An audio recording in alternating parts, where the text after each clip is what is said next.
너희 가는 길에 주의 평강 있으라. 우리 찬양 드리고 강의 시작합니다.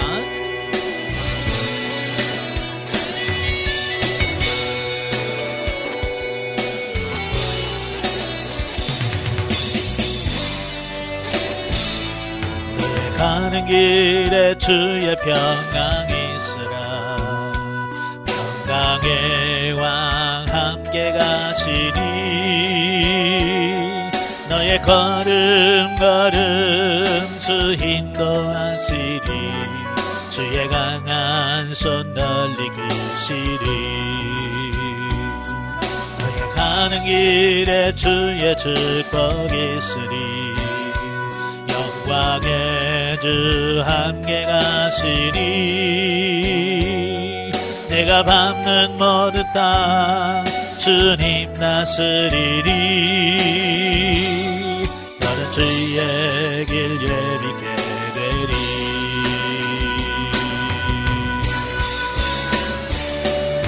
주님 나라 위하여 길 떠나는 나의 형제여, 주께서 가라시니 너는 가라. 주의 이름으로 거칠은 광야에 꽃은 피어나고 세상은 내 안에서 주님의 영광 보리라. 강하고 담대하라. 세상 이기신 주 늘 함께 너와 동행하시며 내게 새 힘을 주시리.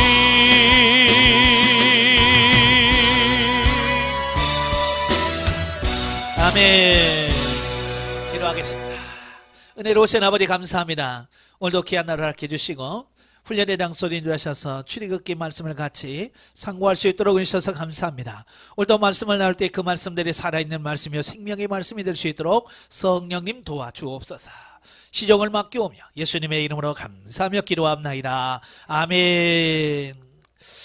예, 이 시간에는 출애굽기입니다. 교재 204쪽 204페이지에 보시면 출애굽기 제11장이 나오게 되어집니다. 예, 제11장은 이제 애굽에 내리는 그 많은 재앙 중에서 이제 마지막 재앙에 대한 경고의 내용이 나와요. 204페이지입니다. 1절부터 3절까지 보면 이제 출애굽을 준비하라고 하는 명령을 내리십니다. 그러니까 시간적으로 보면 10장 24절 내용의 앞선 부분이에요. 그러니까 그 아홉 번째 재앙인 흑암의 재앙이 내리기 전에 이미 하나님께서는 명령을 내리시는 거예요. 준비하라는 거예요. 자, 그래서 10장 끝부분과 11장 4절 연결되는 것이 시간 순서로는 자연스럽다. 그런데 자, 본문에는 그 애굽에 내려진 10재앙 중에서 최후의 재앙으로 말미암아 맞게 될 이스라엘 백성들에게 출애굽 준비가 명령되어지고 있습니다. 이처럼 시간 순서를 무시하고 모세가 마지막 재앙 예고에 앞서서 그 출애굽 준비 명령을 기록한 것은 이 출애굽이라고 하는 대명제가 돌이킬 수 없는 대명제로서 곧 성취될 것이라고 하는 것을 강조하기 위함이에요. 그러니까 하나님께서는 이미 시간이 아직 안 됐지만 이미 하나님은 출애굽이 기정사실화된 거예요. 그죠? 예. 근데 인간의 편에 보면 아직 이루어지지 않는 시간들이거든요. 가끔 보면 우리가 고민하고 갈등하는 게 그런 거거든요. 하나님은 됐다. 그런데 우리는 아직 그게 믿어지지 않는 경우가 많잖아요. 그죠? 예. 예전에 보면 치유사회 갈 때 보면 그래요. 하나님 분명히 뭐라고 말씀하냐면 나았다 그러시는 거예요. 그죠? 나았다 그러는데 안 나아요. 계속 아픈 거예요. 그러니까 이거 뭐야, 나았다고 분명히 하나님께서 말씀하면 왜 안 될까? 예, 하나님이 나았다라고 하는 것은 어느 정도 시간이 지나면 나을 거라는 확신 속에서 하나님께서 말씀하시는 건데 우리는 미래를 갈 수 없잖아요. 항상 현재만 알기 때문에 그게 믿어지지 않는 거예요. 그러나 시간이 가면 어때요? 그대로 성취되어지는 이 부분을 보게 돼요. 저는 성경을 묵상하면서 이런 생각을 해봤어요. 그 3일 동안 흑암이 있잖아요. 애굽에 깜깜해서 애굽 사람들은 움직이지 못해요. 근데 이스라엘 사람들은 평상시처럼 광명에 있었단 말이에요.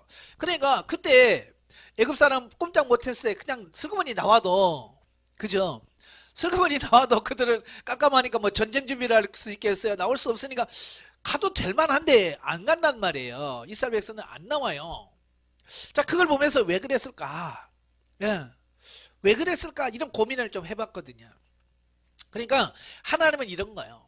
단순히 이스라엘 백성들을 출애굽하는 것이 목적이 아니에요. 그죠? 출애굽하는 게 목적이라면 나오면 되죠. 그러나 여기서 하나님께서 뭐냐면 하나님의 권능, 하나님의 능력을 세계 만방에 알리시고, 야, 하나님이 최고다 라고 하는 것을 드러내야 되는 사건이 있는 거예요.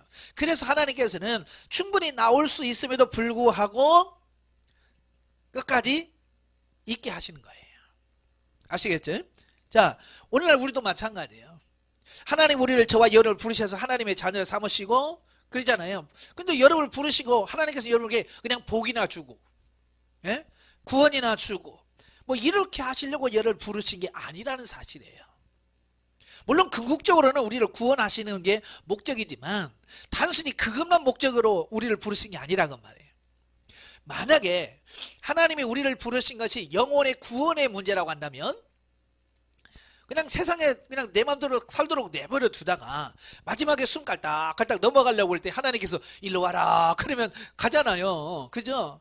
그럼 구원받을 수 있단 말이에요. 근데 왜 하나님은 어떤 사람은 모태에서부터 태하고, 예? 어떤 사람은 초등학교 때 부르시고, 어떤 사람은 중학교, 청년 때 부르셔서 수십 년 동안 신앙생활하면서 연단하시고 훈련하신단 말이에요. 자, 그런 걸 보면서 왜 그랬을까 하나님이? 단순히 영혼 구원만을 목적이 아니라는 거예요. 그죠? 하나님께서 저와 여러분이 이 땅에 살면서 훈련하시고 연단하셔서 결국 우리의 삶을 통해서 하나님의 영광을 드러내도록 하시려고 하시는 뜻이 계시는 거예요. 그러니까 저와 여러분도 마찬가지예요. 하나님 죽어서 천국만 가기를 원하면 이게 아니란 말이에요. 그보다도 더 깊은 하나님의 뜻이 있어서 하나님이 나를 왜 부르셨을까요?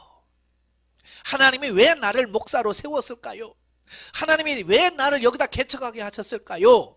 그 하나님의 분명한 목적을 바르게 인식을 하고 사는 게 중요한 거예요. 그냥 사는 게 목적이 아니라니까요. 여러분, 사는 게 목적이라면 예수 안 믿는 사람 잘 살아요. 어찌면 여러분보다 더 잘 살잖아요. 그죠? 더 재밌게 삽니다. 예? 놀러도 잘 가고요. 먹을 것도 잘 먹고요. 옷도 잘 입고요.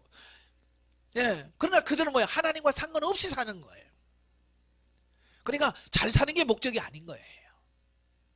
어떻게 하면 우리가 하나님의 뜻대로, 하나님의 말씀대로, 하나님의 목적대로 우리가 사라지는가라고 하는 부분이 제일 중요한 거예요. 자, 그러면서 2절에 보면 하나님께서 백성들이 그러죠. 이 애굽 사람한테 가가지고 은, 금, 폐물들을 구하라 라고 말씀을 해요. 예? 그래서 이스라엘 백성들이 애굽 사람들 가서 금목걸이 좋네 내놔 그러면 다 준단 말이에요. 은 있네 그거 내놔 그러면 다 준다는 거예요. 왜 하나님께서 그렇게 하셨을까? 예. 물론 그들이 430년 동안 노예 생활하면서 제대로 뭘 받았겠어요? 그렇죠? 일당을 제대로 받았겠어요? 월급을 제대로 받았겠어요? 못 받았단 말이에요. 어찌 보면 그것이 그 어떤 그런 보상이 되기도 하지만 더 중요한 것은 뭐냐면 하나님은 광야 중간에 성막을 지을 계획을 갖고 계셨던 거예요. 그죠? 성막을 지을 계획을 갖고 있기 때문에 성막을 지으려면 금도 필요하죠, 은도 필요하죠, 동도 필요하죠. 이런 게 다 필요하단 말이에요. 그래서 미리 준비하도록 하신 거예요. 그래서 애굽 사람한테 내놔 그러면 다 내놓는단 말이에요. 하나님께서 미리 그런 것까지 다 하시게 하시는 이런 부분들을 보게 돼요. 하나님도 마찬가지예요. 여러분들 가실 때, 여러분 목회사회 가실 때 보면 하나님께서 미리미리 다 준비케 하시고 훈련시켜서 하게 하시더라고요. 그러니까 이런 거야. 나 예수 믿자마자 막 아프고 막 그러잖아요. 육신적으로 많이 아프고 고통받은 사람들이 있죠.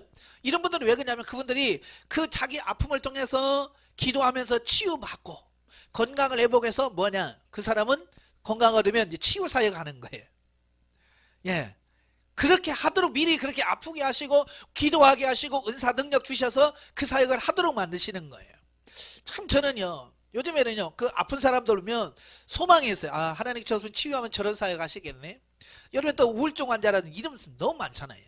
그런데 우리 같은 이런 멀쩡한 사람들은 우울증 환자 이해해요 못해요? 못해요. 왜 저러지 저거? 그래요. 우리 이해가 안 되는 거예요. 왜 저러지? 그냥 웃으면 될 거 왜 못 웃어? 근데 그걸 경험해 본 사람들은 안단 말이에요. 왜 다른 사람 웃어? 그런데 다 웃는데 자기는 안 된단 말이에요. 왜요? 내면의 상처라 이런 게 있기 때문에 그런 거예요. 그걸 내가 경험해 본 사람은 안단 말이에요. 그러니까 그런 사람들이 결국은 그런 사람들을 사역을 하게 하시더라고요.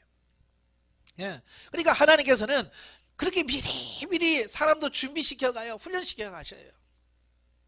저도 보면 어렸을 때부터 기도하게 하시고요. 나는 왜 그런지 몰랐어요. 근데 그런 훈련들을 통해서 오늘 저를 만들어 가신 거예요. 저는 몰랐지만 하나님 이미 40년, 30년 전에 이미 그런 훈련들을 하셔서 오늘 이 사역을 하게 하신 거예요. 그러니까 지금 여러분도 마찬가지예요. 젊었을 때 내가 뭘 했는지 그냥 그런 부분을 통해서 우리가 어떻게 하나님의 일을 할 것인지 그런 부분들이 다 돼요. 그러니까 그냥 되어지는 게 없어요. 하나님 앞에는 헛일이 없어요. 다 의미가 있는 거예요. 직장을 잘 되게 하셔도 그걸 통해서 내게 유익을 주시고 뭔가 깨닫게 하시려고 하는 부분이 있기 때문에 그런 거거든요. 그러니까 최선을 다해서 하나님의 뜻이 무엇인가 거기다 초점을 맞추시면 되겠고요. 자, 205페이지 그 둘째 달에 보면 4절부터 10절에 보면 마지막 재앙 예고가 나옵니다. 애굽의 출애굽의 임박성을 강조하기 위해서 이스라엘 백성들에게 출애굽 준비 명령을 내린 모세는 곧이어서 바로를 향해서 최종적인 메시지를 전달하게 됩니다. 그게 뭐냐면 장자가 죽을 거라는 거예요. 예, 생축이고 뭐고 하여간 처음 난 것은 다 죽는다라고 하는 예고를 하게 돼요. 즉 모세는 하나님의 애굽 장자 사망 재앙이라고 하는 무서운 경고를 전달했는데 그 재앙의 발생 시점을 말씀하고 있고 재앙의 대상, 재앙의 치명적 손실과 결과 및 이스라엘의 보존 등을 그대로 전합니다. 여러분 부모의 입장에서 자녀가 죽는다고 하는 것은 엄청난 충격이죠. 근데 자녀도 자녀 나름이죠. 그냥 부모들은 그러죠. 야, 10손가락 깨물어서 안 아픈 손가락 없지. 그런데 부모는요. 그래도 뭔가 마음에 듬직하고 걸리는 게 있죠. 그게 누구예요? 장자. 근데 지금은 그래도 뭐 자식이 한둘밖에 안 나니까 장자 뭐 이런 뭐 그런 개념이 별로 없어요. 근데 예전에는 장자는요. 끔찍했어요. 그죠?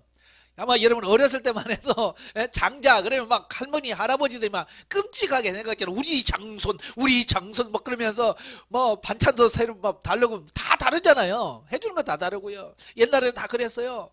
큰아들 중심이에요. 그러니까 큰아들 대학교 가면 그 밑에 동생들은 공장 가서 돈 벌어가지고 큰아들 다 대학교 보내서 출세시키고요. 동생들은요 뭐 고등학교도 안 나고 막 이랬단 말이에요. 예전에는 그랬어요. 그만큼 이 장손에 거는 기대가 큰 거예요. 그런데 그 장손이 죽는단 말이에요. 그러니까 엄청난 충격이겠죠. 그들에게는. 그죠? 그게 하나님께서 최후의 마지막 충격적인 게 뭐냐? 장자의 죽음인 거예요. 자, 그러면서 나중에도 또 말씀드리겠습니다만은 그 애굽 사람들이 섬기는 신이 있잖아요. 다산의 신 오시리스, 그 다음에 생명의 신은 아시스. 예, 이런 신이 있어요. 근데 이 장자가 죽음을 통해서 그 신들인 아무런 의미가 없다는 사실을 그들이 가르쳐 주는 거예요. 자, 이와 더불어 모세와 바로 사이에 빚어진 설전의 결론적 장면으로서 전혀 돌이키지 않은 바로의 강팍함이 소개되어지고 있습니다. 여기를 보면 바로는 정말 대단한 사람이죠. 하나님께서 그렇게 말씀하시면 좀 들을 만도 한데 끝까지 버팁니다. 예, 그게 뭐냐면 그래야 하나님의 뜻이 성취가 되어지는 거예요. 그런데 이 바로는 누굴까? 오늘날의 바로는 누굴까요? 예? 여러분 주변에서 여러분 힘들게 하는 그 누굴까요? 물론 뭐 그렇게 비유할 수 있겠죠. 예, 어떤 사람은 남편이 괴롭히니까 남편이 내 바로는 남편이야 뭐 이런 사람도 있겠습니다. 영적인 의미로는 여기 바로는 사단을 의미합니다. 예, 영적으로 사단을 의미하지만 오늘 영성적 의미에서 여러분에게 적용하면 여러분 안에 있는 아주 강팍한 속성을 의미합니다. 그러니까 전에도 제가 말씀드렸죠.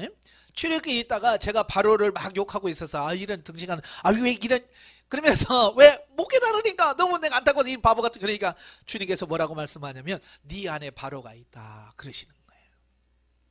깜짝 놀랐어요. 나는 바로하고는요 진짜 눈금만큼도 연관이 없다고 생각했는데 주님이 내 안에 바로가 있다는 거예요. 아니 그게 뭐예요? 그러니까 네 안에 하나님의 말씀을 듣기 싫어하는 그 속성이 내 안에 있다. 그게 바로다 그러시는 거예요. 성도들도 목회를 하다 보면 그래요. 유난히 하나님 말씀 듣기 싫어하는 그런 것을 툭툭 드러내셔요. 그죠? 어떤 사람들은요 하여간 돈 얘기만 나오면 팍팍 튀는 분들이 계셔요. 왜? 그분은 이 돈에 강팍한 바로가 들어서 그래요. 아시겠죠? 어떤 사람도 사람 얘기 대인관계 얘기만 해도 팍팍 튀는 사람이 있어요. 시자만 들어가면 막 팍팍 하는 사람이 있어요. 예, 그 사람은 뭐야? 시어머니나 시부모에 대한 그 강팍한 바로가 그 안에 있기 때문에 그런 거예요. 그러니까 내 안에 이 바로 같은 속성이 내 안에 있구나. 아무리 하나님 말씀해도 안 들어먹어요. 이 장자가 죽어야 그때서야 아이고 그러죠. 그때만 잠깐. 그냥 시간 지나면 또 다시 강팍해집니다. 예? 그런 속성들이 있어요. 그러니까 부흥에 따라 은혜 받으면 목사님 와서 목사님 죄송합니다. 잘못했습니다. 그러고 며칠 지나면 또 똑같잖아요. 예, 바로가 또 그렇습니다. 예, 이스라엘 장자가 죽으니까 야 나가 그러고 좀 있다가 어때요? 쫓아오잖아요. 또 잡으러. 이게 바로가 참 우리 안에 있어요. 누구한테 있는 게 아니라 우리 안에 있다니까요. 이걸 잘 처리하시기를 바래요. 자, 한편 우리는 본문을 통해서 악인들을 향한 하나님의 준엄한 심판은 곧 당신의 백성들을 향한 하나님의 완전한 구원이라는 양면성을 띠고 있음을 발견하게 된다. 자, 이게 무슨 말이냐면요. 구원이라고 하는 하나님의 구원이라고 하는 데는 항상 양면성이 있어요. 그러니까 택하는 하나님의 백성에게는 뭐가 되냐? 구원이 되지만 그걸 반대하는 악한 세력들은 반드시 심판이 있어요. 그죠? 마지막 날 예수님의 재림하시면 믿는 사람은 뭐가 돼요? 구원을 받잖아요. 그러나 믿지 않는 사람들은 심판이 임해요. 그러니까 이 하나님이 임하시면 반드시 구원과 심판이라고 하는 이 양면성이 항상 등장하게 됩니다. 자, 노아의 홍수도 양면성이죠. 노아와 8식구는 뭐가 됐어요? 구원받았지요? 그러나 그 외에는 다 심판받았어요. 소돔과 고모라 사람도 있잖아요. 예, 롯과 그의 가족은 구원받았지만 그 나머지는 다 심판받습니다. 마지막 예수님이 재림하실 때도 마찬가지예요. 예수 그리스도를 믿는 사람들은 구원을 받지만 그렇지 않으면 심판을 받는 거예요.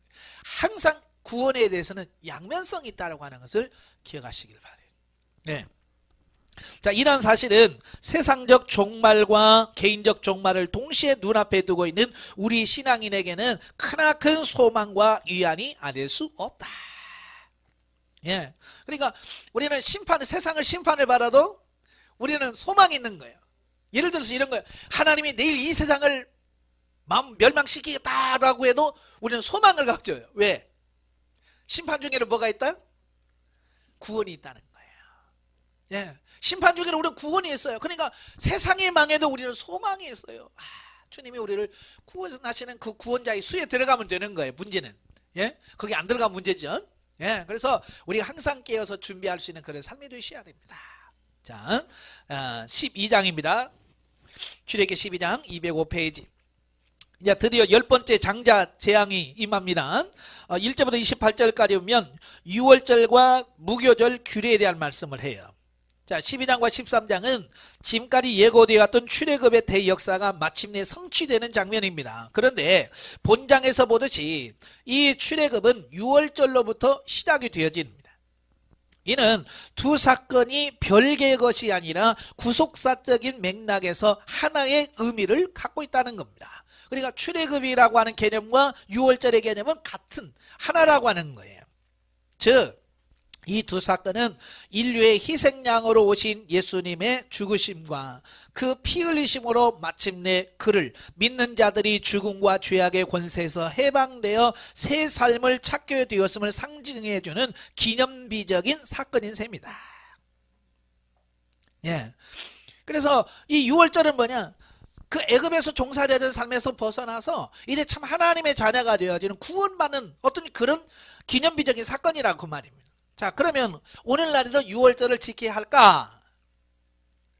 내가 수년 전에 길을 가는데 어떤 사람이 전단지를 주더라고요. 그 전단을 딱 봤더니 6월절을 지켜야 구원을 받는다. 이렇게 되어 있더라고요. 하나님의 교회. 예.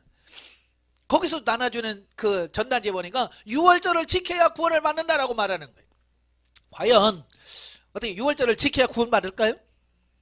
오늘 6월절 정월 14일 날 어린 양을 잡아야 될까요?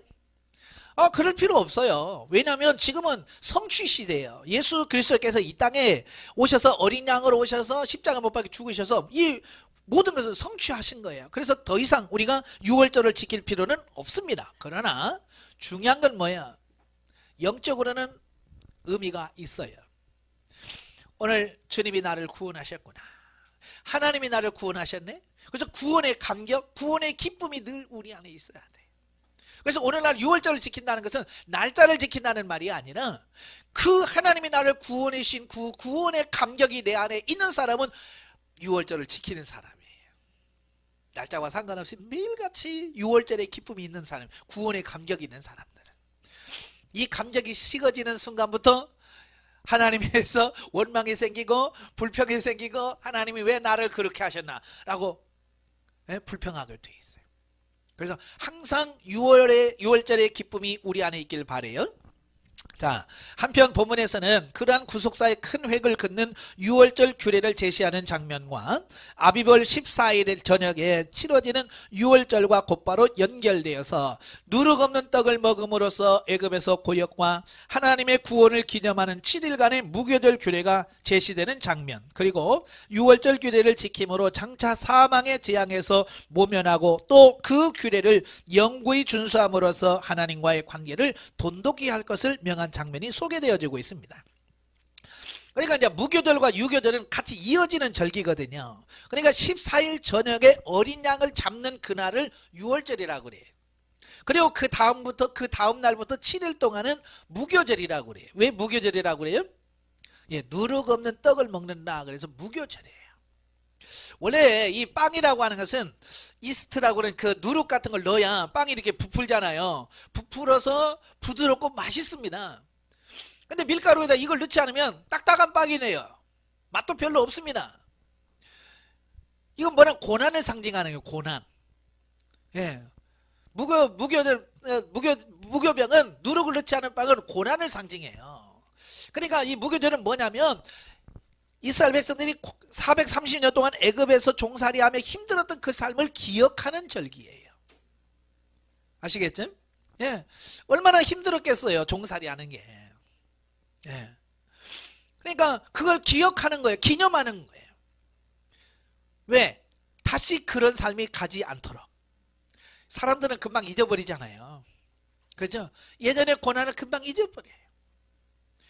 자, 우리도 일제 36년 시대에 지나왔고요. 6.25를 거쳐왔잖아요. 지나온 지가 얼마나 됐어요? 많이 잊어버렸잖아요. 그죠? 예. 많이 잊어버렸어요. 그래서 지금 학자 중에서 엉뚱한 소리 하잖아요. 그죠? 위안부들은 돈 받기 위해서 갔다 자기가 끌려간 게 아니고 돈 벌기 위해서 자기가 몸을 팔았다라고 주장하는 사람이 있단 말이에요. 벌써 뭐예요? 그 일제시대의 아픔을 잊어버린 시대예요. 6.25 사변도 잊어버리잖아요. 이런 거예요. 하나님도 분명히 아셨어요. 나가면 출애굽 그렇게 애굽에서 고생했던 거 다 잊어버릴 거다. 그래서 하나님께서는 7일 동안 무교병과 쓴나물 이런 걸 먹으면서 곱씹어 보는 거예요. 아, 그래, 애굽에서 이렇게 고생했었지. 그걸 기억하는 사람은 하나님의 은혜를 기억하는 거예요. 근데 그걸 기억 못하면 금방 잊어버리는 거예요. 왜? 지가 잘나서 되는 줄 알거든요.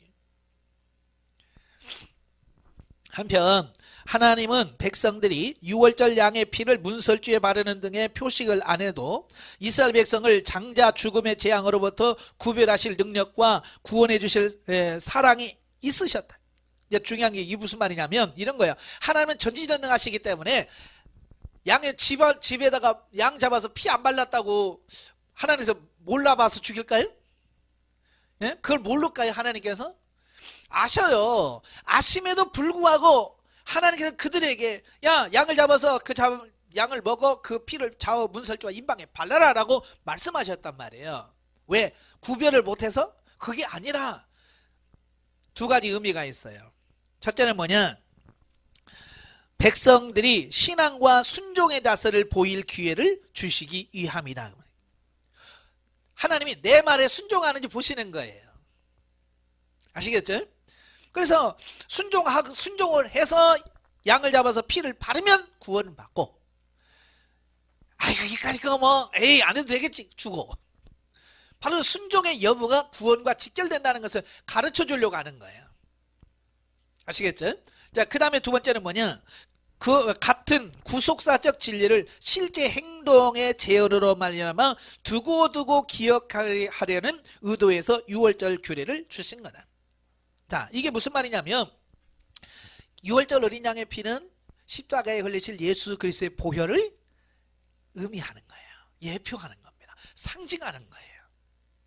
그러니까 출애굽 때부터 그들은 피를 바르면서 뭘 기억해요? 예수의 피, 예수 그리스도의 보혈로 우리가 구원받는다.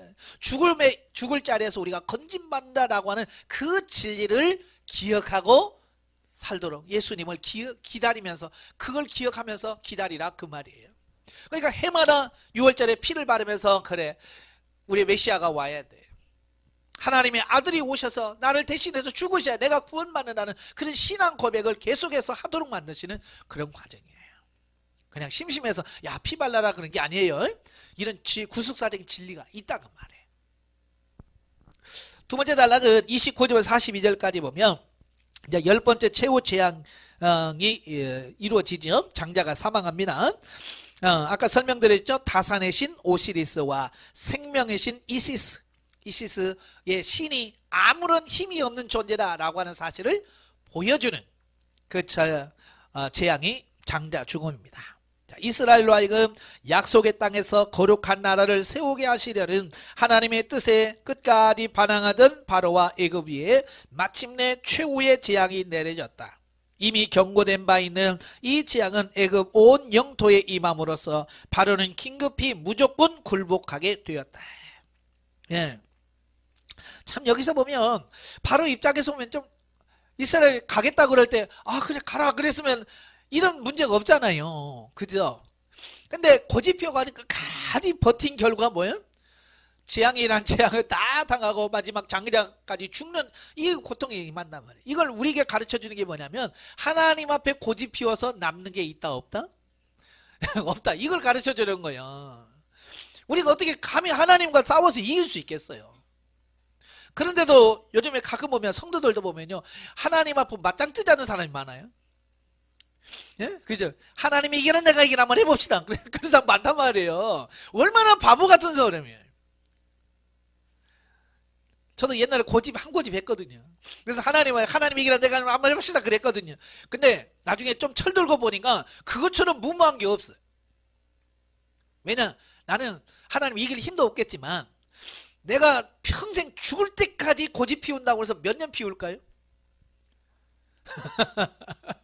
제가 그런 생각을 해봤어요. 내가 죽을 때까지 고집 피운다. 내가 그래 100살, 그래 100세 인생 100살 못 살지만 100살로 가정하나, 내가 끝까지 고집 피우면 내가 젊었을 때니까 한 70년 피우겠구나.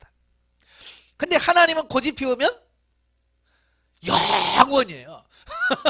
그러니까 70년 가고 영원을 이겨요 못 이겨요? 이길 수가 없는 거예요. 그래서 이게 안 되는구나. 하나님하고는 고집으로 대결해가지고는요, 이게 대결이 안 되는 거야. 어떻게 뭐 길어봐야 100년이 어떻게 영원하고 비교할 수 있어요? 안 돼요. 그래서 하나님한테는 고집이 안 통하는 분이구나. 그래서 전도서에 보니까 그래, 하나님이 굽게 하신 것을 누가 곧게 하겠으며, 그런 말씀이 있어요. 그러니까 하나님이 한번 휘어놓으면 아무도 펼 사람이 없다는 거야. 그냥 하나 굽어놓으면 네 하고 그냥 따라가는 게 제일 지혜로운 자다, 그 얘기를 하고 있는 거거든요. 네.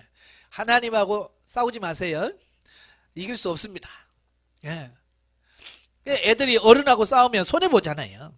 똑같아요. 우리 하나님과 싸우고는 손해봅니다. 고집 피우다가 언제 항복하냐? 자기의 장자. 어찌 보면 바로는 이제 네가 내 후계자야 라고, 네가 나의 대를 이어서 왕이 될 거야 라고 신임했던 그 아들이 죽어버리는 거예요. 거기서는 없지요. 다른 방법이 없잖아요. 그러니까 그냥 그 밤에 바로 날도 새기 전에 모세 부르잖아요. 모세 불러가 나가! 그러잖아요. 네 말대로 여호와를 섬기라. 나를 위해서 축복해 주라. 그러니 나가라고 그래요. 예. 그때는 안 나가겠다고 그러면 빨리 나가라고 막 재촉합니다. 하나님의 방법이 이거예요. 중요한 것은 뭐예요? 하나님 나가라고 할 때까지 우리가 기다리는 게 중요하거든요. 예. 그러니까 하나님의 때가 안 되는데 나가려고 하니까 꼭 문제가 생기는 거예요. 아시겠죠? 예. 교회 개척도 마찬가지고요. 이전하는 것도 마찬가지고요. 하나님께서 때가 돼서 그래 가자. 그러면 은혜롭게 모든 게 돼요. 근데 아직 때가 안 됐는데 막 우겨서 하잖아요. 꼭 항상 문제가 생기는 거예요. 아시겠죠? 그래서 영성이란 뭐냐? 하나님의 때를 기다리고 하나님의 시간표를 기다려서 참고 기다린 그게 믿음이고 그게 영성인 거예요. 그냥 설레발처럼 그냥 막 팔 걷고 발 걷고 막 뛰는 게 이게 믿음 아니에요. 예? 하나님이 제일 골치 아픈 사람이 그 인간들이에요. 예? 그냥 막 뛰는 사람들. 일은 다 만들어 놓고 문제 생기면 뭐라고 그래? 하나님이 알아서 하세요. 이런 사람들 있잖아요. 이걸 하나님이 골치 아파요. 이거 그러지 마세요.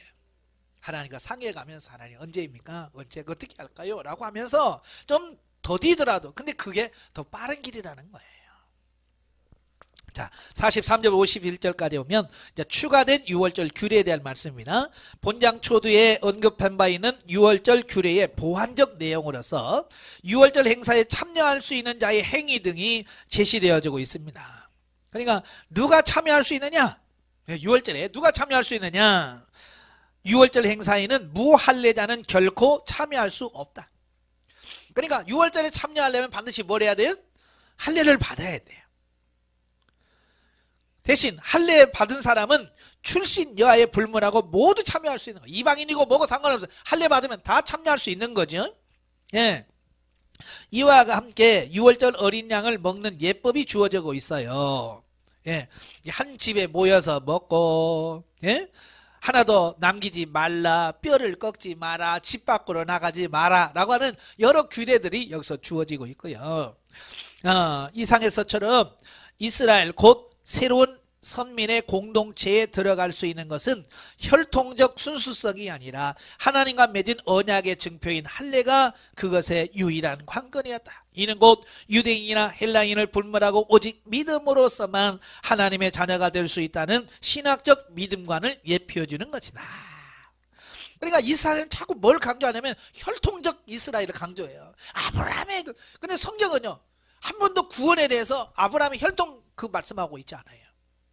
뭘 말씀하냐면 믿음으로. 예. 믿음이 있느냐 없느냐. 구약시대는 그 유월절은 구원의 예표거든요. 그 구원의 자리에 누가 들어가느냐? 할례 받으면 들어가요. 근데 그 할례가 뭐냐? 믿음이에요. 아시겠죠? 왜? 할례는 뭘로 받아요? 믿음으로 받는 거예요. 예. 근데 믿음을 쏙 빼놓으니까 몸의 할례밖에 안 남은 거예요. 근데 구원이 없는 거예요. 믿음으로 구원받는다고 하는 것은 신구약 시대를 초월해서 모든 사람들에게 주어진 구원의 진리다. 아시겠죠? 이제 이것이 신약시대에 와서 사도 바울을 통해서 로마서 이신득의 그 진리를 선포하면서 확고하게 이래 선포되어지죠. 영적 이해 봅니다. 이스라엘 백성들은 유월절 기간 동안에 애굽에 있을 당시를 회상하며 누룩을 넣지 않는 떡을 먹어야 했다. 성경에서 누룩은 흔히 죄와 타락을 상징하는 바, 이를 취하지 않는 것은 구원을 받을 자가 마땅히 갖추어야 할 성결함을 의미한다. 우리는 날마다의 삶에서 육신의 욕망을 쫓지 않고 성령의 인도하심에 따라 살아가야 할 것을 말씀하여 준다. 이것이 중요하죠. 예? 예수 믿어서 나 구원받아서 이제 내 마음대로 살아야 돼. 그게 아니라고 말입니다. 죄를 끊고 오직 주님 말씀 안에 순종하는 삶이 계속 이어져야 된다는 거예요. 13장으로 가지요. 이제 불기둥과 구름기둥에 대한 말씀인데요. 자, 1절부터 16절까지 보면 1절부터 16절에 초태생 및 유월절 규례를 말씀해 주고 있어요. 그러니까 장자 사망의 재앙으로 인해서 완전히 굴복한 바로는 이스라엘 백성을 급거 출애굽시키고 그렇게 출애굽하게 된 이스라엘을 향해 하나님께서는 초태생에 대한 당신의 소유권을 주장하신다. 예. 그러니까 하나님 뭐라고 하냐면 이스라엘 백성들에게 사람이나 짐승이나 막론하고 초태생 처음 태어난 것은 내 것이다. 내게 돌려라 라고 말씀을 해주고 있습니다.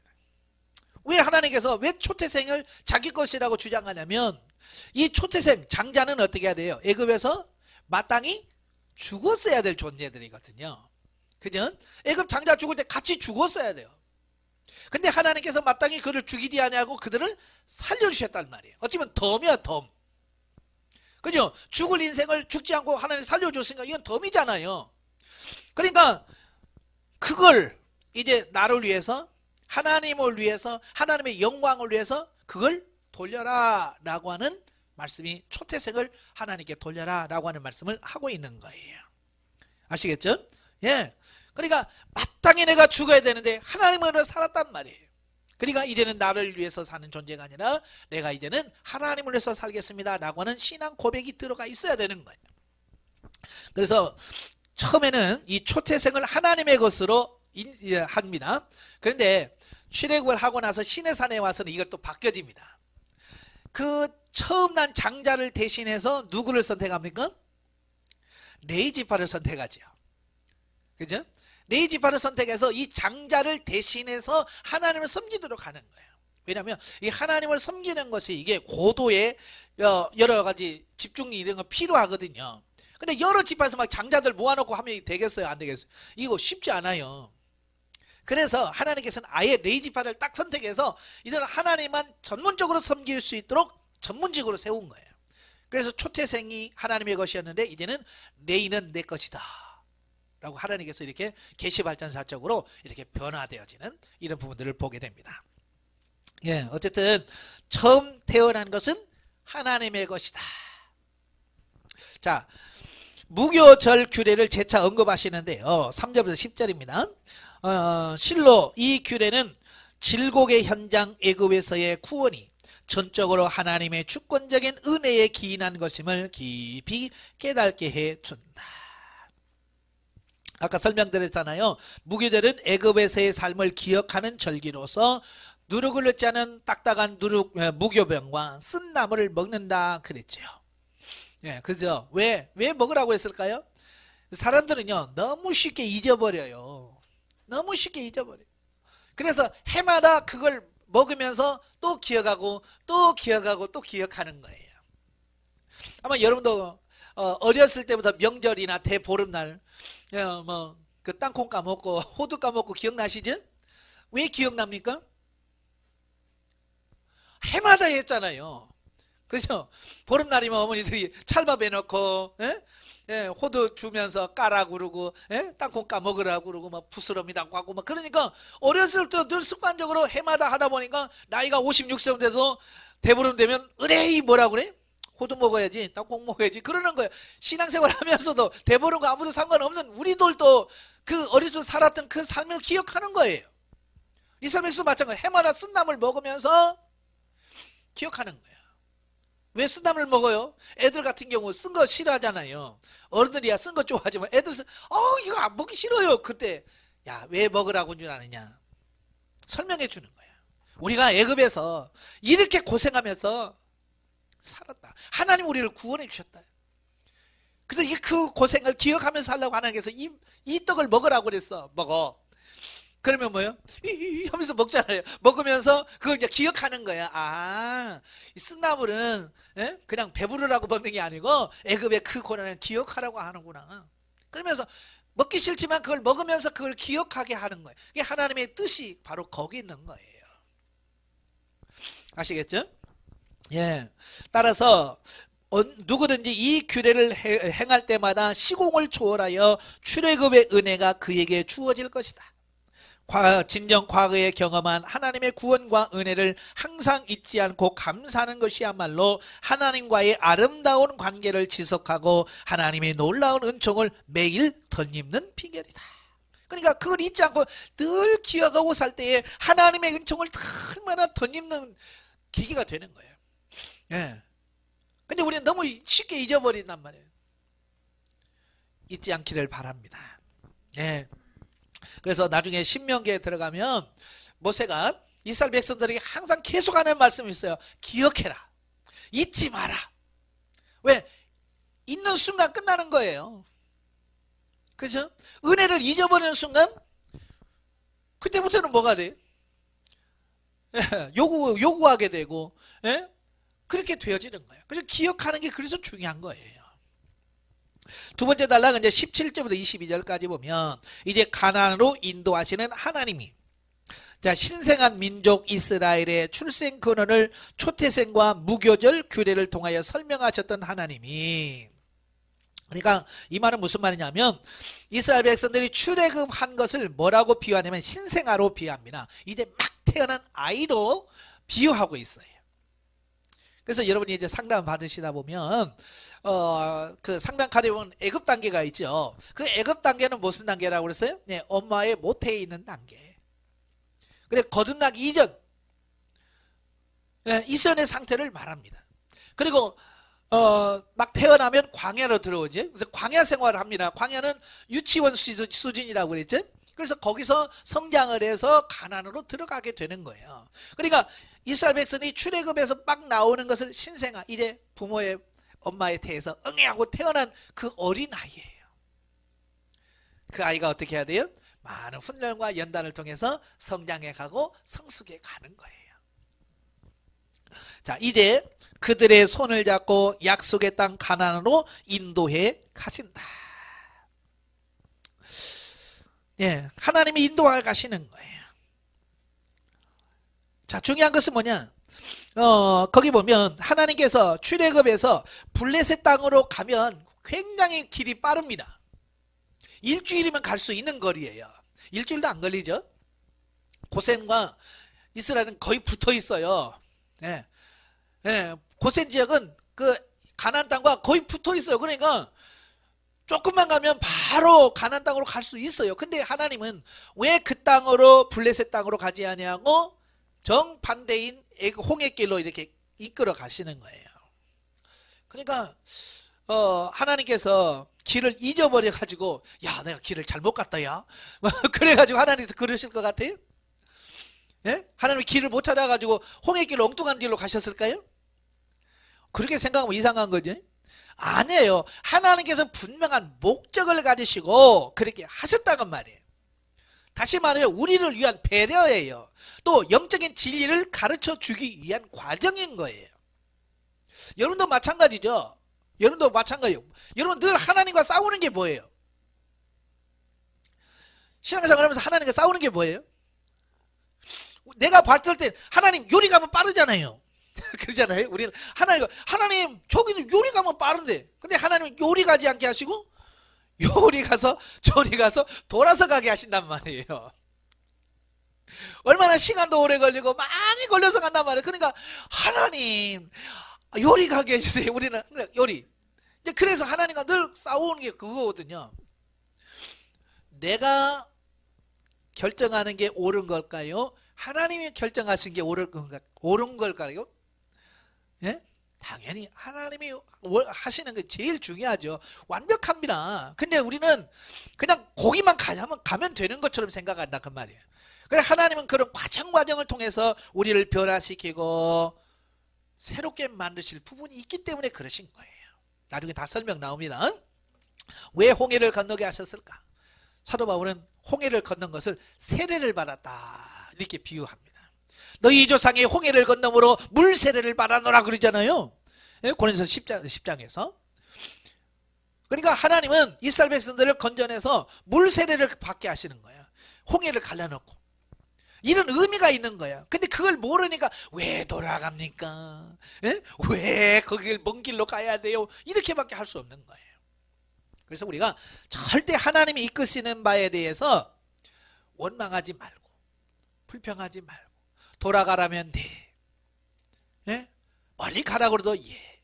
천천히 가라고 해도 예. 하고 우리가 하나님께서 예 말씀에 순종할 수 있는 그런 삶이 돼야 돼. 아시겠죠? 근데 처음에는 이스라엘 백성들이 그게 안 되잖아요. 그러니까 하나님마다 시비 걸어 하나님 앞에.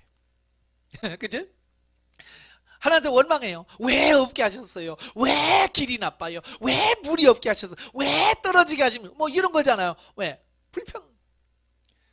하나님은 그 단계마다 하나님께서 다 의미가 있어서 다 계획하시고 이끌어 가시는데,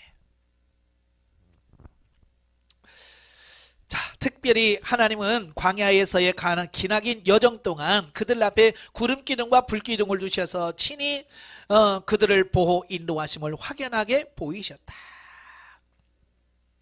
실로 이스라엘이 물과 양식이 없는 광야에서 견딜 수 있었던 것은 하나님께서 그들과 더불어 계셔 주셨기 때문이며, 또 그들이 가나안으로 들어갈 수 있었던 것은 하나님께서 그들을 인도해 주셨기 때문이다. 그래서 이스라엘 백성들 자신의 힘과 능력으로 된 게 아니에요. 하나님이 계셔서 그들과 함께 하셨고 그 문제를 해결해 주셨기 때문에 들어갈 수 있는 거예요. 여러분도 마찬가지예요. 지금 이 자리에 앉았을 때까지 여러분이 힘으로 온 것 같지요? 천만에요. 하나님께서 여러분의 길을 인도하셨고 지켜주셨고 역사하셨기 때문에 오신 거예요. 여러분의 교회에 어떤 성도가 왔을 때 그냥 온 게 아니에요. 오다 가다가 온 게 아니란 말이에요. 하나님의 계획하심 속에서, 하나님 뜻하신 바 속에서 온다 그 말이에요. 그러니까 내 시선으로 바라보면 안 돼요. 하나님께서 그 영혼을 붙여주셨구나. 그래서 하나님께서 이 붙여주신 의도가 뭡니까? 그래서 하나님께 물어가면서, 하나님의 뜻을 물어가면서 그 영혼을 대할 때에 그 영혼이 하나님이 보실 때 아름다운 존재로 바뀌어져 가는 것을 보게 돼요. 예. 마찬가지로 오늘 우리가 죄와 죽음의 세상 가운데서 안연히 거하며 하늘 가나안이라는 벅찬 미래를 확신할 수 있는 것도 바로 우리의 보호와 인도자 되시는 하나님의 크신 은혜 때문인 것이다. 예. 그래서 하나님께서 인도하신다는 것을 보여주기 위해서 낮에는 구름 기둥으로 밤에는 불 기둥으로 그들을 인도하신 거예요. 예, 눈으로 확인할 수 있도록. 자, 오늘은 구름 기둥과 불 기둥이 있어요, 없어요? 있어요, 없어요? 예, 눈에 보이는 불 기둥은 없습니다. 그럼에도 불구하고 신약 시대는 오순절날에 임하신 성령께서 우리 안에 계셔서 그분이 우리의 삶을 지도하시고 인도하고 계십니다. 그래서 이스라엘 백성들이 40년 동안 늘 자기가 가고 싶은 데로 간 게 아니에요. 이 구름 기둥과 불 기둥이 가는 곳을 따라가는 거예요. 마찬가지로 오늘날 저와 여러분이 내 마음대로 사는 것이 아니라 내 안에 계신 성령님을 따라서 하는 거예요. 그래서 우리가 늘 주님 앞에, 주님, 성령님 오늘 어떻게 하기를 원하십니까? 그래서 그 성령께서 이끌어 가시길 원하시는 부분을 깨닫고 그 부분을 따라서 순종해 가는 것이 오늘날 저와 여러분이 가야 될 길이라는 거예요. 이해가 되시죠? 예, 성령을 따라서 하셔야 돼요. 그러려고 하다 보니까 어때요? 묻고 행하는 삶이 자연스러워야 되겠죠? 하나님, 성령님 오늘 어떻게 할까요? 늘 물어야 돼요. 14장으로 갑니다. 209페이지에 보시면 14장 홍해의 기적과 승리. 1절부터 14절에 보면 바로의 추격과 백성의 불만. 출애굽 직후 하나님이 이끄시는 손길대로 승리의 발걸음을 계속하던 이스라엘은 본문에 이르러 절대절명의 위기를 만나게 된다.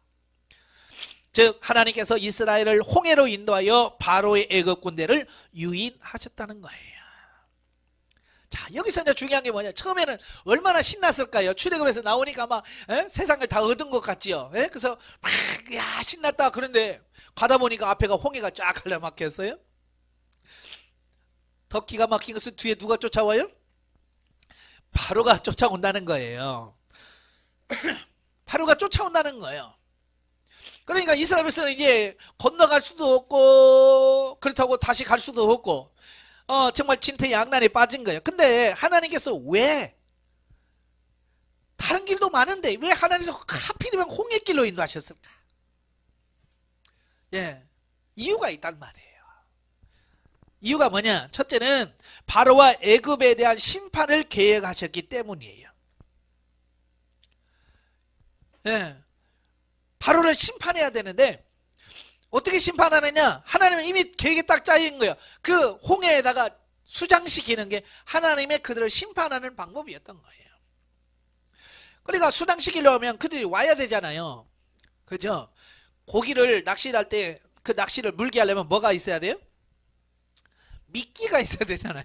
그냥 아무것도 없는 낚시를 고기가 물까요? 왜 물어? 바보같이 안 물죠. 그러나 그러다 미끼를 딱 껴놓으면 먹인 줄 알고 확 먹다가 걸리는 거잖아요.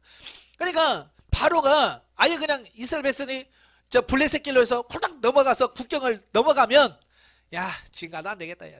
뭐 국경을 넘어갔는데 라고 포기할 수 있는데 바로가 딱 보니까 이거 홍해길로 갔단 말이에요. 막힌 길이야 이거. 도망갈 길이 없어. 그러니까 요거 내가 쫓아가면 잡을 수 있다 판단한 거예요. 그러니까 나오는 거예요. 하나님께서 기가 막히게 아시고 끌어가시는 거예요. 아시겠죠? 자, 그리하여 이스라엘 뒤쪽에는 풍부한 히브인의 노동력을 상실한 데에 대한 분을 참지 못하여 바로의 숨가쁜 추격이 일어나게 되고요. 그들 앞쪽에는 삼킬 듯한 혹의 물결이 그들의 생명을 위협하고 있었다. 자, 바로는 장자가 죽으니까 아무 생각 없지요. 그죠? 그러니까 나가 그랬거든요. 근데 장사 지내고 정신 차려 보니까 이건 잠깐 예배 드리러 간 게 아니라 완전 짐 싸가지고 다 나갔네요. 그러니까 나중에 이제 민수기 1장에 보면 모세가 인구조사를 하잖아요. 인구조사하니까 군대에 나아갈 만한 20세 이상의 남자가 60만 3,550명이에요. 여러분 60만이라고 하는 일꾼들이 일할 수 있는 일꾼이 없어져 버린 거예요. 바로의 입장에서는 이건 어마어마한 거예요. 지금 우리나라도 경제가 왜 돌아간 줄 아세요? 예, 외국에서 수많은 노동자가 들어와서 힘든 일을 다 합니다. 그들이. 그죠? 그러니까 뭐 우리가 뭐 불법이면 뭐라고 해도 지금 우리나라 이게 경기가 돌아갈 수 있는 것은 뭐냐? 그들이 힘들고 고역스러고 우리 한국 사람이 하기 싫어하는 일들을 맡아서 한단 말이에요. 그러니까 우리나라 이게 돌아가는 거예요. 한번 보세요. 이렇게 그래서 힘든 데 가보면 항상 누가 있어요? 외국 사람들이 있어요. 동남아라는 이런 사람들이 와 있어요. 그 사람들 싹 나가면 우리나라 잘 돌아갈 것 같아요? 누가 화장실 풀 거고 그죠? 누가 떼학볕에 가서 그 일을 할 거예요? 안 합니다. 바로 애굽 바로도 마찬가지예요. 애굽 바로도 그 힘든 돌 쌓고 성 쌓는 거 누가 했어요? 이스라엘 사람들이 다 한 거예요. 국고성 남새 쌓고요. 비돔성 쌓는 거 누가 했어요? 그 수많은 돌 그걸 누가 날랐어요? 이스라엘 사람들이 날란 거예요. 근데 그들이 싹 빠져나가니까 할 사람이 없는 거예요. 그러니까 바로 입장에서는 큰일 난 거죠. 그 수많은 인력을 다 한순간에 잃어버린 거예요. 그러니까 바로가 빨리 잡아와야 되는 거예요. 그래서 쫓아오게 되는 거죠. 자, 이에 백성들은 출애굽 자체를 후회합니다. 불만의 소리를 부르짖습니다. 이게 인간이에요. 조금 전까지만 해도 출애굽한 그 기쁨에 막 얼마나 기뻐서 춤추면서 나왔을까요? 그죠? 근데 며칠 가지도 못해서 앞에는 홍해, 뒤에는 애굽이 쫓아오니까 그냥 또 불평하고 원망하는 거죠. 왜 그럴까요? 예, 한치 앞을 내다보지 못하는 거예요. 하나님이 왜 그런 상황을 주시며 그렇게 하시는지를 모르니까 원망하는 거예요. 여러분도 마찬가지입니다. 뭘 모르니까 그러는 거예요. 알아봐요. 뭐 하나님 뭐 그렇게 해서 그렇게 하실 거예요. 예, 이렇게 된다면 알면 그래요. 그럼 모르면 자꾸 불평하게 돼요. 그래서 모세는 이스라엘의 구원자 되신 하나님을 신뢰하며 침착할 것을 권면합니다. 그래서 뭐라고 그래요? 너희는 가만히 있어서 오늘날 하나님이 너희를 어떻게 구원하신지를 봐라. 오늘 본 애굽 사람 너희가 다시는 보지 못한다. 이게 믿음의 눈으로 보는 거예요. 뭐 바로라고 뭐 다른 거 봤겠어요? 똑같아요. 이스라엘은 똑같아. 그런데 모세는 뭘 보냐? 하나님의 인도하심을 바라볼 수 있는 믿음의 눈이 있는 거예요. 그러니까 그 속에서 막 불평하고 왜 뭐 애굽에 매장지가 없어서 우리를 여기다 묻으려고 다 왔느냐 막 하는 사람들에게 제발 입 좀 다물고 있어라. 가만히 서 있어. 하나님이 하실 거야. 예. 원래 교회에서 그러잖아요. 좀 입이나 다물고 있으면 참 얼마나 이뻐. 근데 입을 다물어야 안 다물어요? 입 안 다물고 하고 돌아다니. 참 그것처럼 어려운 게 없거든요. 예? 그래서 제발 입 좀 다물어라. 예. 이에 백성들은 출애굽 자체를 했죠. 자, 그 다음에 실로 이스라엘 백성들은 몸은 비록 바로의 학정에서 벗어난 듯 했으나 마음은 여전히 바로의 압제의 아래 머물러 있었던 것이다. 이게 무슨 말이냐면 사실 출애굽을 하는 순간 이미 바로에게서 해방된 거예요. 바로 무수할 필요 없어요. 그런데도 이들은 여전히 출애굽했는데도 여전히 바로의 노예 그런 부분이 있기 때문에 바로에 매여 있는 거예요. 사실 우리가 예수 믿으면 사단의 권세 아래에서 벗어난 거잖아요. 그죠? 사단 아래에서 자유해야 돼요. 근데 자유해요? 못해요? 못해요. 사단 얘기만 들어 무서워 벌벌 떨어. 귀신 얘기만 벌벌 떨어. 왜요? 옛날에 우리가 그 안에서 종살이 했던 그것이 생각이 나서 종속되어 있기 때문에 그런 거예요. 사실 무수할 필요 하나도 없어요. 왜? 우리는 하나님의 자녀인데. 그런데도요, 예수 믿는 사람 치고요, 귀신 들렸다 그러면 어때요? 무서워서 옆에 가지도 않아요. 심지어 목회자 중에 그래요. 귀신 들린 사람 옆에 가지도 않아요. 얼씬도 안 해요. 왜? 무서워서. 왜냐? 너무 크게 보는 거예요. 그리고 이 이스라엘 백성들은 그 사단 아래에 있었던 옛날을 기억하면서 무서운 거예요. 그럴 필요 없습니다. 우리는 이미 바로에서 나온 사람들, 사단의 권세 아래서 벗어난 사람들이에요. 우리는 이제 하나님의 자녀예요. 하나님 나라의 왕이에요. 하나님의 성전이에요. 하나님의 제사장이에요. 그리스도의 신부예요. 사단에게 무서워할 필요 없다 그 말이에요. 자, 15절부터 31절에 보면 갈라진 홍해가 나오죠. 진퇴양난의 위기 중에 허둥대는 이스라엘 양에 하나님은 긴급하게 하고도 확실한 보호책을 마련하셨다. 예. 하나님은 이미 다 하셨어요. 바로가 나올 걸 다 하시고요. 예? 다 계획이 있어요. 홍해 가릴 걸 다 계획하에 이끌어 가시는 거예요. 무계획이 아니에요. 가다 보니까 하나님이 야 나도 못하겠다. 이런 적 있어요? 없어요? 없어요. 하나님은 계획하시는 속에서 다 끌어가셔. 그냥 우리는 그냥 그 하나님만 쫄래쫄래 따라가면 돼. 지금 여러분이 아무것도 안 보이시죠? 뭐가 안 보일 때가 있을 거예요. 도대체 뭘 해야 되지?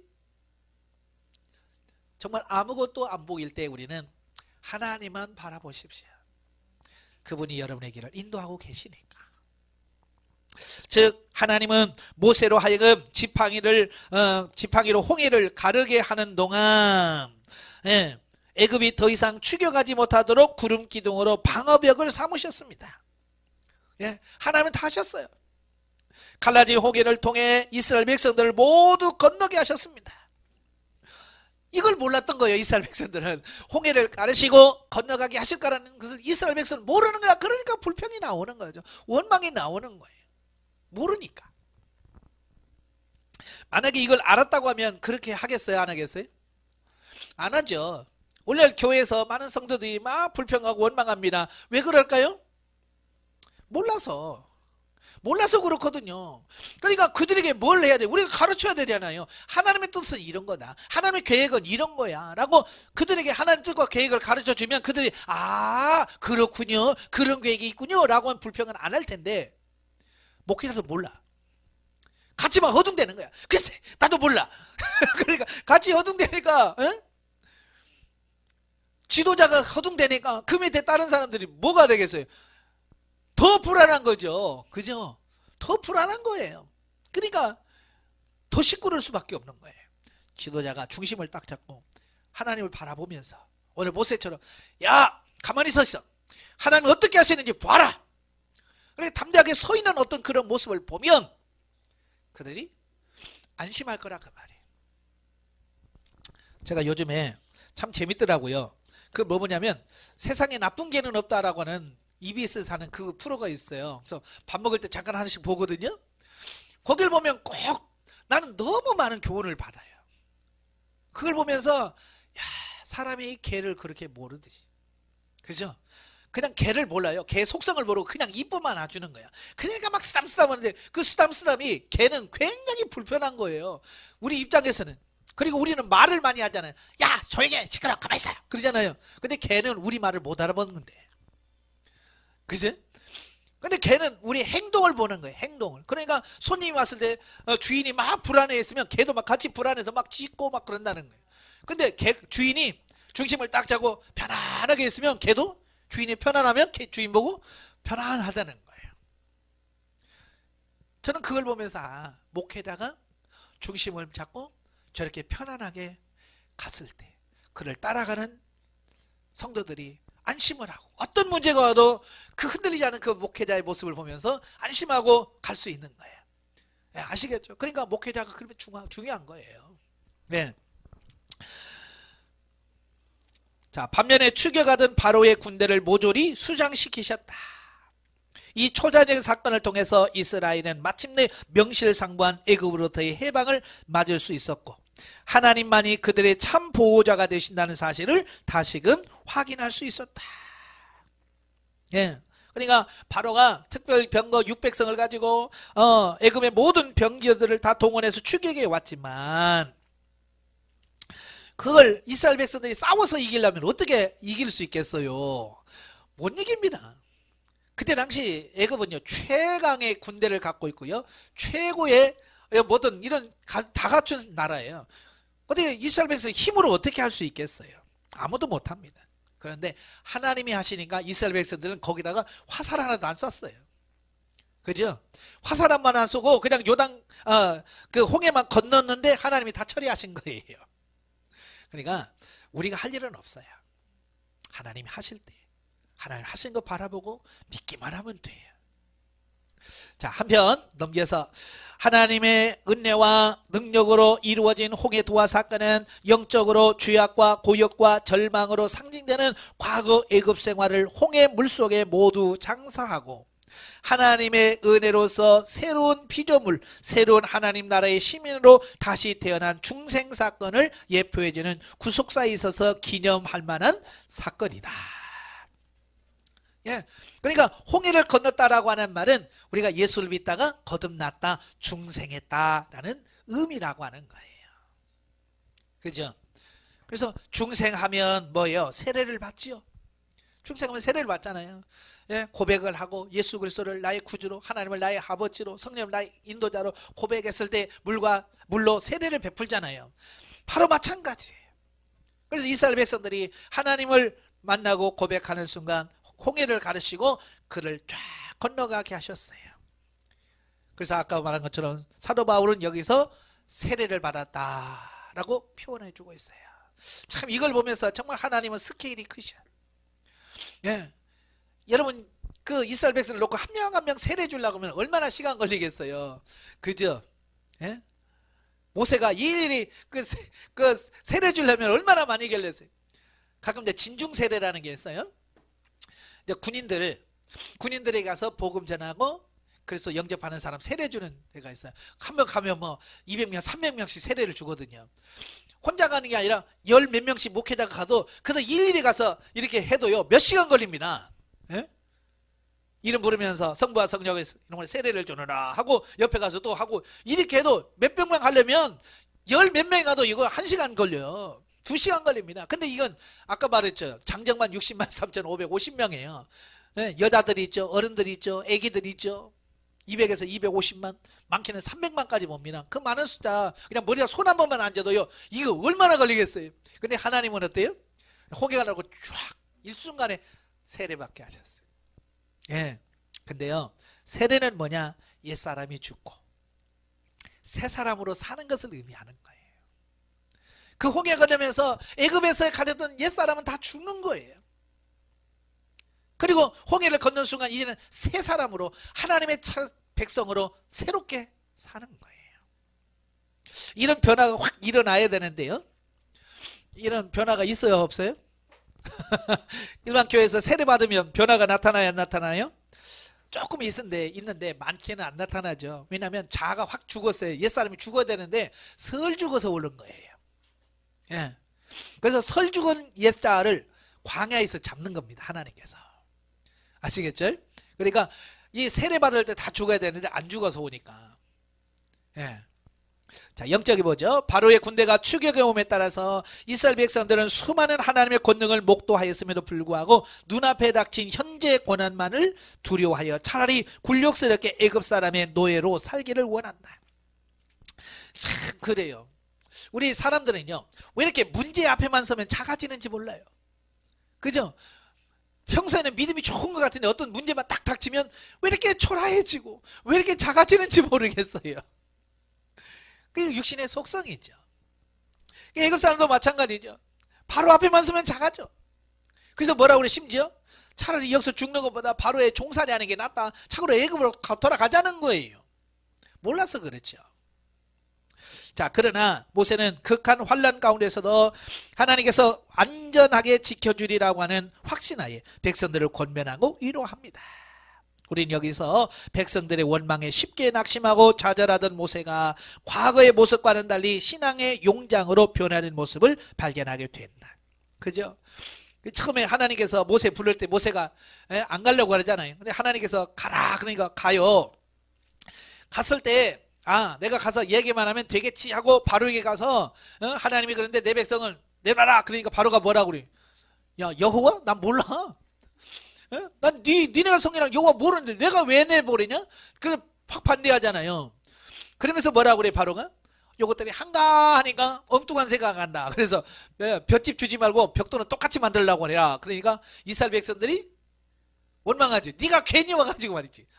일만 더 힘들게 만들어. 그러니까 모세가 가만히 생각해 보니까 그렇잖아요. 그러니까 실망해가지고 하나님, 내가 이 사람 낫습니까? 내가 왜 이렇게 이 고생을 해야 됩니까? 하나님은 원망하잖아요. 오늘도 그러잖아요. 뭔가 잘 될 줄 알았는데 안 될 때 우리는 항상 그렇게 원망하게 돼요. 그러지 말라 그 말이에요. 그런데 오늘 본문에 보면 그러던 모세가 얼마나 바뀌었어요. 너희는 가만히 서서 오늘날 하나님이 너희를 구원하시는 걸 보아라. 이게 뭐냐, 그런 경험들을 통해서 하나님이 자기와 함께 하시는 것들, 또 애굽에서 내리는 10가지 재앙들, 이런 것을 경험하면서 뭐가 되냐, 믿음의 용장이 된 거예요. 모세가. 여러분도 마찬가지예요. 처음에는 안 되지만 이런 훈련들을 거듭거듭 하다 보면 어느 사이에 내 믿음이 성장해지고요, 여러분 믿음이 자라서 이제 믿음의 용장이 되어 간다는 것을 비유로 말씀해 주고 있어요. 그러니까 처음부터 믿음이 좋은 사람 없다, 만들어 가는 거예요. 훈련과 연단을 통해서. 영적으로 보면 말할 수 없는 고난이 오히려 그들을 성장시키는 훈련이요 축복임을 알게 된다. 할렐루야. 네. 이런 많은 고난과 연단이 만들어 가는 거예요. 그래서 고난이 축복인 것이 바로 이거예요. 고난을 통해서, 연단을 통해서 내가 만들어져서 믿음의 사람으로 바뀌어져 가고 하나님이 기뻐하시는 사람으로 바뀌어지는 거예요. 그렇기 때문에 우리가 고난을 기뻐하고 감사하고 받아들일 수 있다는 거예요. 하나님의 은총 가운데 겪는 고난은 우리를 예수 그리스도에게로 이끄시는 하나님의 사랑의 손길로 이해해야 할 것이다. 아멘. 우리가 미워서 고난 주는 게 절대로 아닙니다. 우리를 사랑해서 우리를 변화시키려고 고난을 주신 거예요. 자, 15장입니다. 홍해의 감사 노래와 마라의 쓴물. 자, 1절부터 21절까지 보면 홍해의 대승리를 찬양합니다. 자, 여기 보면 이 육적인 사람, 육신은요, 어떤 기적이나 이적을 보면 흥분을 합니다. 교회에서도 마찬가지예요. 육신적인 사람일수록 어떤 교회에서 기적이 보면 막 흥분을 합니다. 마치 애기들이 그러잖아요. 뭐 조금 신기한 거 보면 뭐라 그래? 야! 그래서 막 방방 뛰잖아요. 그죠? 어른들이 보면 별것도 아닌데 영적으로 애들이, 어린 신자들은 똑같습니다. 예. 그런데 문제는 뭐냐? 그 흥분이 오래 가냐? 오래 한 거예요. 애들 보면 그러잖아요. 좋을 때만 그 앞에서 야! 그래 좀 있으면 어때요? 잉! 하고 있어요. 이 감정이 너무 빨리 바뀌어요. 여러분 성도들 보세요. 어찌 똑같지 않아요? 그래서 먹을 것 주면 야! 그러다가 좀 있다가 삐져가지고 있고, 잘해주면 좋아했다가 금방 못하면 또 삐져 있고. 꼭 애기들 똑같아요. 영적 어린아이라고 보셔야 돼요. 자, 하나님이 연출하신 홍해 대역전극을 직접 목격하고 경험한 모세와 백성들이 한 입을 모아 하나님의 위엄을 찬양하는 장면이 나옵니다. 얼마나 감동적이었을까요? 얼마나 뜨거웠을까요? 그죠? 그들이 찬양하는 내용을 보면 찬양의 제목이 되는 여호와의 이름과 그분이 이루신 홍해의 승리, 또 홍해의 승리를 대한 구체적인 묘사, 또 홍해의 승리를 이루신 하나님의 권능과 위엄이 영원할 것 등을 막 찬양합니다. 상상을 한번 해보세요. 그들이 얼마나 기뻐하면서 막 찬양했을까요? 만약에 여러분이 그 현장에 있다면 여러분은 얼마나 기뻐했을까요? 그죠? 예, 똑같았을 거예요. 이와 함께 미리암을 중심으로 한 여인들의 찬양하는 장면이 소개되어지고 있습니다. 그래서 미리암을 앞서고 수많은 여인들이 소고를 치고 나와서 막 하나님을 찬양하고 막 춤을 춥니다. 대단하지요. 자, 이상에서 보듯이 이스라엘은 애굽이라고 하는 과거사를 밀쳐내고 떨치고 새롭게 시작하는 현장에서 하나님의 위엄을 찬양함으로써 그들의 존재 근거와 이유와 목적을 분명히 하였다라고 하는 거예요. 하나님 우리를 부르신 이유가 뭐예요? 구원받은 우리를 구원하신 그 하나님을 찬양하도록 하기 위함이에요. 예, 하나님을 찬양하도록. 실로 하나님을 온전히 이해하는 자만이 자신의 과거, 현재, 미래를 온전히 이해할 수 있고 또 하나님의 은혜를 깊이 인식하는 영혼만이 하나님을 진정으로 찬양할 수 있다. 예, 그러니까 이걸 하나님 이 과거, 현재, 미래 자기 자신의 모습을 기억해야만 하나님을 온전히 찬양할 수 있는 거예요. 근데 자기 그걸 모르니까 우리 입에서 찬양이 안 나오는 거예요. 얼마나 하나님의 은혜가 큰지를 모르는 거예요. 그러니까 이런 거죠. 내가 예전에 얼마나 몸이 아팠는지를 아는 사람은 치유받았을 때 그 기쁨이 크죠. 그죠? 그래서 그것만 생각하면 눈물이 나면서 막 하나님을 찬양하게 돼요. 근데 원래 건강하게 된 사람은요, 자기 건강에 대해서 기뻐할까요? 아니, 몰라요. 뭐 원래부터 내가 그랬는데 뭐. 그러니까 건강한 사람은 건강해도 그게 얼마나 큰 건강인 줄 모른단 말이에요. 그러나 건강을 잃어서 아파봤던 사람은 그 건강이 얼마나 큰지를 아는 거예요. 여러분 두 발로 걸어 다니는 거 그렇게 감사 안 되죠? 예? 여러분 두 발로 걸어 다닌 것에 대해서 감사해 본 적 있어요? 별로 없을걸요? 왜? 나면서 지금까지 두 발로 걸을 때 지장 없었거든요. 근데 저같이 8년을 목발 짚고 한번 살아봐요. 8년을 목발 짚고 살아보면 그냥 내가 목발을 놓고 서 있다는 이 자체만으로 감사한 거예요. 내가 목발 없이 걷는다는 그 자체만 뛰고 이런 상관없어. 그냥 목발 없이 갈 수 있다고 하는 자체가 감사한 거예요. 난 비 온 날 되면 너무 감사해. 왜 감사한 줄 아세요? 예전에는 목발 짚고 다닐 때는 비 올 때 우산을 받을 수가 없었어요. 두 손에 목발을 짚으니까 우산을 받을 수가 없어요. 누가 옆에서 우산을 받쳐주든지. 그 사람이 없으면 그냥 비 맞고 가야 되는 거야. 근데 지금은 우산을 딱 쓰고 간단 말이에요. 그냥 우산 쓸 때마다 아버지 할렐루야. 그러니까 이걸 경험해 본 사람만이 그 은혜가 얼마나 큰지 아는 거야. 그래서 하나님께서 때로는 여러분에게 어렵게 하시고 힘들게 하신 이유가 뭐냐? 그 고통이 얼마나 큰지를 기억하라. 그래야 그것으로 나왔을 때 얼마나 하나님의 은혜가 큰지를 알 거 아니냐. 하여간 은혜를 잊지 않기를 바라요. 근데 그 은혜가 얼마나 가냐, 이제 이게 문제예요. 자, 22절 21절 때까지 보면 마라의 쓴물이 나오죠. 자, 본장부터 19장 2절까지는 율법의 전수지인 시내산까지의 광야 여정을 기록하고 있는데요. 자, 그 중에서 본문은 그 초반의 내용으로서 물이 없는 광야에서 목이 마른 이스라엘 백성들의 불평과 그나마 발견한 마라의 샘에서 쓴물을 얻음으로 빚어진 원망의 모습을 그리고 있습니다. 자, 여러분, 홍해만 건너면 끝일까요? 거듭나고 중생하면 끝일까요? 많은 사람들이 전도합니다. 그래서 자, 저 따라서 해보세요. 예수님 우리의 구주로 영접합니다. 이제 아멘 하세요. 아멘. 이제 당신은 구원받았고요. 예? 중생에서 끝입니다. 그래요? 그 시작이잖아요. 시작에 불과한 거예요. 중생은 아까도 말한 신생아 응애하고 태어난 아기예요. 여러분도 애 키워보셨잖아요. 결혼해서 애 낳고 나는 내 할 일 다 했다. 너 혼자 알아서 커. 그러면 그 아이가 클까요? 죽지요. 여러분의 자녀가 지금 살아있는 것은 왜 그래요? 예, 여러분이 먹이고 입히고 씻기고 다 해서 해 주셨으니까 지금 그 자녀들이 그만큼 지금 성장해 있는 거거든요. 그죠? 애들은 기억해요, 못해요? 그걸 하면 효자지요. 그걸 기억을 못하니까 엄마가 해준 게 뭔데?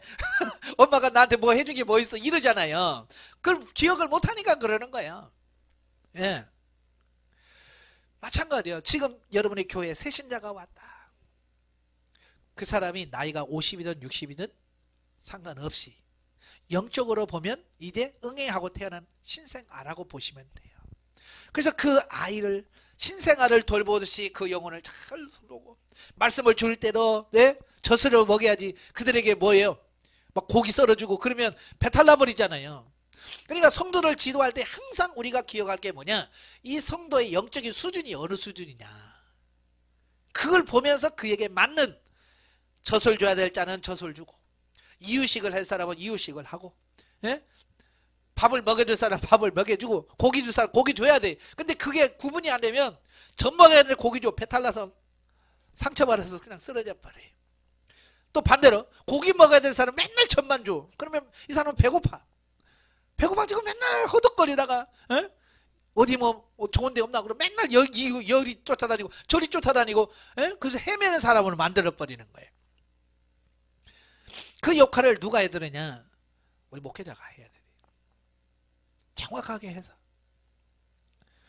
그래서 그들 수준에 맞게끔 그들에게 말씀을 전할 수 있는 이 부분이 필요하다 그 말이에요. 홍해를 건너는 것은 끝이 아니에요. 그때부터 이제 본격적인 훈련이 시작되는 거예요. 예. 그러니까 많은 사람들이 너 예수 믿고 구원받을 때 이제 천국 가니까 걱정하지 마라. 이제 잘 될 거야. 모든 게 형통할 거야. 형통은 무슨 형통입니까? 그때부터 훈련 들어가는데. 그죠? 이 사람에서 홍해 끝났으니까 야 끝났다. 뭘 끝나? 마라가 있는데. 그죠? 마라에 쓴물이 나옵니다. 가도 가도 끝이 없는 광야가 계속 펼쳐져요. 물이 없는 광야가 온다니까요. 그러니까 미리미리 그들에게 이제 좀 힘든 부분도 올 거예요. 그런데 그것은 우리로 더 성장시키는 하나의 과정입니다라고 그들에게 자꾸 예방접사를 놔주어서 힘들어도 아 이것도 과정이구나 참고 가야지 이렇게 해야 돼요. 근데 그렇게 안 하고요. 맨날 뭐라고 축복만 선포한단 말이에요. 복 받을 거야. 이제부터는 아무 문제 없어. 사탄 못 건드니까 너는 아프지도 않을 거고 잘 될 거야. 막 계속 그 얘기만 하니까 사람들이 그만 들었다가 힘들면 이건 뭐지? 잘 된다는 왜 안 돼? 이 하나님이 없어. 이렇게 돼버리는 거예요. 아시겠죠? 성경을 제대로 보세요. 홍해 건너면 끝이 아니에요. 광야예요. 훈련을 받아야 돼요. 아시겠죠? 그래서 항상 성도들에게 훈련의 중요성, 훈련이 항상 있다라고 하는 것을 가르쳐야 돼요. 자, 그중 본문은 초반의 내용으로서 물이 없는 광야에서 목이 마른 백성들이 불평을 하게 되죠. 근데 발견한 물이 있어요. 목마른 사람들이 물을 발견해 얼마나 반가웠겠어요. 가서 먹으니 쓴 물이에요. 독이 들어있어서 먹으면 배탈이 나서 죽어요. 못 먹습니다. 그러니까 또 원망해. 아니 물을 주려면 좋은 물 줘야지 왜 이런 물을 줍니까? 또 그러잖아요. 네? 그때 하나님께서 나무를 가리켜서 그 가지를 던져 넣으라. 그래서 던져 넣으니까 쓴 물이 단물로 바뀌지요. 예. 자, 이건 뭘 말합니까? 그 나무는 예수 그리스도의 십자가를 의미합니다. 사망의 쓴물이 예수 그리스도의 십자가의 능력으로 단물로 바뀌어지고 구원의 물로 바뀐다는 영적인 메시지가 담겨져 있는 거예요. 자, 그런데 중요한 것은 뭐냐? 하나님은 엘림이라고 하는 아주 풍성한 곳을 마련해 오셨어요. 마라 다음에 엘림. 예, 약 한 10km 정도 떨어진 곳에 엘림이라고 하는, 그래서 종려나무 70그루, 물샘 12. 딱 하면 생각나는 게 있죠? 이스라엘의 70인 장로 12지파. 하나님께서 기가 막히게 딱 셈이 있어서, 계획이 있어서 엘림이라고 하는 곳에 딱 준비해놓고 기다렸는데 조금만 기다리면 될걸. 그 마라의 쓴물 앞에서 그냥 원망하고 불평하다가 터진단 말이에요. 그래서 여러분도 마찬가지예요. 불평하고 싶을 때 조금만 참아라. 조금만 참으면 하나님이 준비하신 엘림이 있다. 여러분 불평 나올 때 조금만 참으세요. 아시겠죠? 그래서 불평 나오려면 입을 때려야 돼. 예, 이런 좀만 참아, 좀만 참아. 조금만 참으면 엘림이 있다니까요. 예. 근데 사람들은 그 조금을 못 참아. 그래서 얻어 터져요. 예. 이러한 본문을 통해서 하나님은 모든 변화와 치료의 주체자이시며 하나님은 당신의 백성을 쓰디쓴 질곡의 현장에서 놓아두지 아니하시고 결국에는 풍성한 쉼터가 있는 안식처로 인도하신다는 사실을 알 수 있다. 그러니까 주님께서 인도하실 때까지 원망하지 말고 감사하면서 순종하며 가는 여러분 되시기를 주며 축원합니다. 기도하겠습니다. 은혜로우신 아버지 감사합니다. 오늘 출애굽의 말씀을 통해서 정말로 애굽에서 종사되는 그들을 구원해내셔서 정말 하나님의 훈련의 장소로 인도에 가시는 그 모습을 봅니다. 오늘 우리를 그렇게 인도하시고 또 우리들 맡기는 영혼들을 그렇게 하실 터인데 우리가 좋은 지도자 목자가 되어서 그 영혼들을 바른 길로 인도에 갈 수 있도록 성령님 도와 주시옵소서. 예수님의 이름으로 감사하며 기도합나이다. 아멘. 하나님께 온누립니다.